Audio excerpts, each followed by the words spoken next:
Thank you, Mr. Chairman, and welcome, Secretary. I'm going to try to go quickly as well for the same reasons that Senator Fisher mentioned, but I just want to thank you with your background, not only as a veteran, but as a member of Congress and now Secretary. The energy that you brought to this is refreshing, and I've enjoyed our many conversations.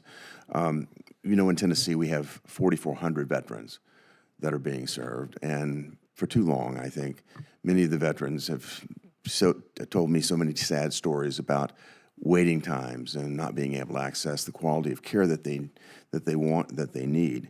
You've come in and you've put veterans first. You're refocusing the department, and you're actually making certain that the VA is working for them. I've been so pleased with your opening statement and the data that I've heard so far. I'd love for you to just give us a quick overview of how you've been able. What are the key levers, I guess I should say, that have allowed you to come in such a short time to improve the efficiency of the VA? Thank you, Senator, and I appreciate our partnership. It goes back a number of years.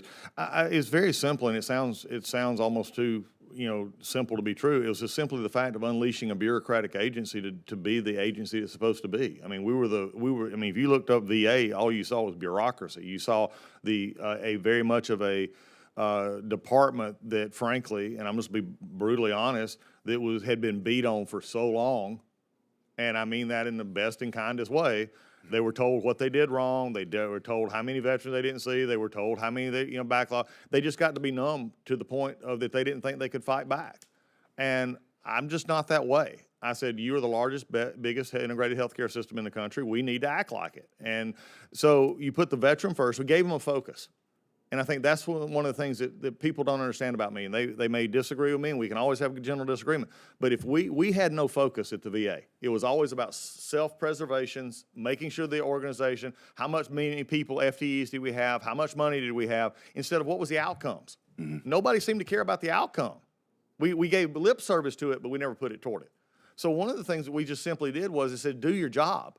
I went at this RISE program, which is basically the senior leadership that was affecting. I found so many times I'd go into executive directors' offices and they would say, I would ask them about a problem, and I said, well, did you ask for help? Did you report it up? They said, yeah, I sent it up to Visit, and I sent it up to the central office. I said, well, what did you hear? They said, we ain't heard anything. I said, when did you send it up? They said, a year ago.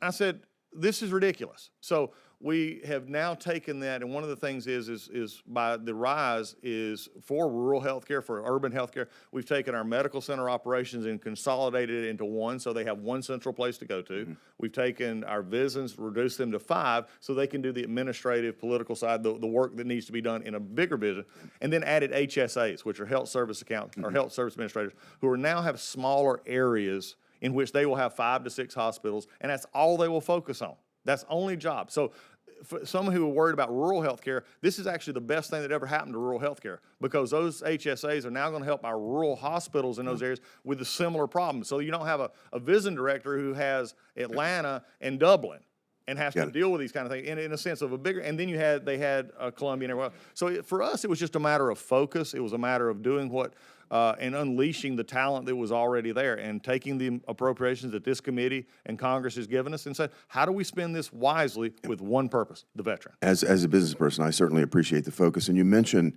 the talent. I know that skilled workforce is an increasingly challenging situation across America, but particularly in healthcare.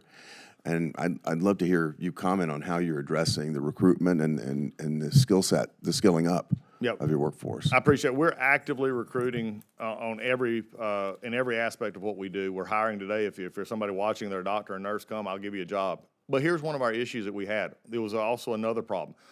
In many areas, we were actually better. Like my home state of Georgia, we're better than the average of recruitment. We're better than the average of others. But across the country, we're in part of that healthcare system that you're very familiar with as well.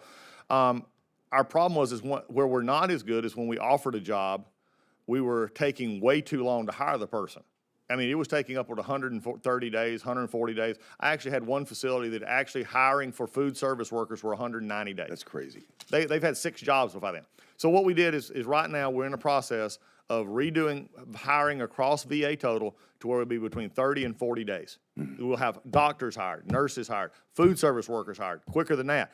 And here's what we did. We simply took an approach of what is the rest of the world doing? What are we doing that was stupid? Well, we was taking 20 days on credentialing. It was taking fingerprints almost a month.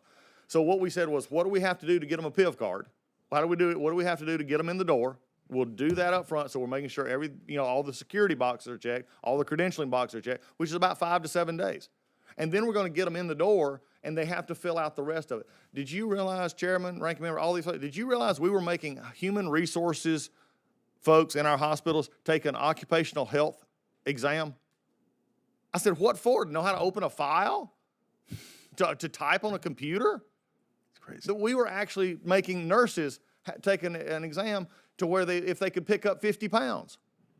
I said, let me ask a question. Did they fill out an application? They said, yes. Did it say on that application, are you fit for the job that you were applying for? It does. And I said, did they sign it under penalty that they were not going to purge themselves? Yes. I said, if a nurse is hired and can't pick up 50 pounds, we fire them. We don't hire them. We don't keep them along. This was the problem. So hopefully we've already got 8 pilots going now. 8 pilots across the country. We're going to hopefully expand it out by the end of the year, where average hiring will be 30 to 40 days in the VA. That will then help us with our recruitment and our retention and our bringing on new people. Well, that's certainly common sense, and I appreciate your sense of urgency. I just like to close with this. I appreciate the services that the VA offers in my home state. There's variability, even in my state. And I look forward to continue to working with you. We've talked considerably about Memphis. Yep. And I'd like to continue to work with you on improving VA services across the state with a particular focus on Memphis. And I know we'll continue to work on that. We'll look forward to it. Thank you, sir. Thank you. Thank you. Thank you, Mr. Chairman.